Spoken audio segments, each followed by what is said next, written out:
ഓരോ റമദാൻ മാസത്തിലും ജിദ്ദയിൽ നിന്നും മദീനയിലേക്കൊരു യാത്ര പതിവാണ്. ഇപ്രാവശ്യം ഫാമിലി ആയിട്ടാണ് യാത്ര. നോമ്പ് തുറക്കാനുള്ള സാധനങ്ങളൊക്കെ ഡിക്കിയിൽ കുത്തി നിറച്ചിട്ടാണ് യാത്ര തുടങ്ങുന്നത്.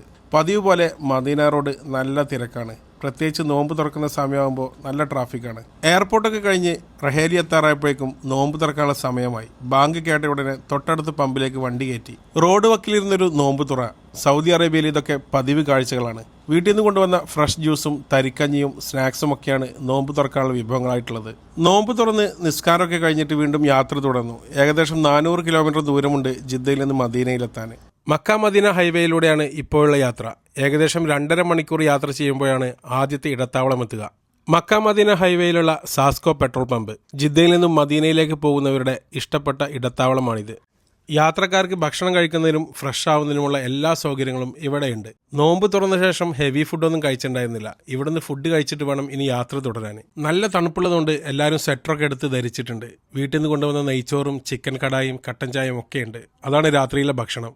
നല്ല തണുപ്പത്തിരുന്ന് വീട്ടിൽ നിന്ന് കൊണ്ടുവന്ന നല്ല ഫുഡ് കഴിക്കുമ്പോൾ കിട്ടുന്നൊരു ഫീൽ ഉണ്ടല്ലോ, അത് വേറെ തന്നെയാണ്. ഫുഡ് കഴിച്ച് പുറത്തേക്ക് ഇറങ്ങുമ്പോഴാണ് അൽബൈക്ക് കണ്ടത്.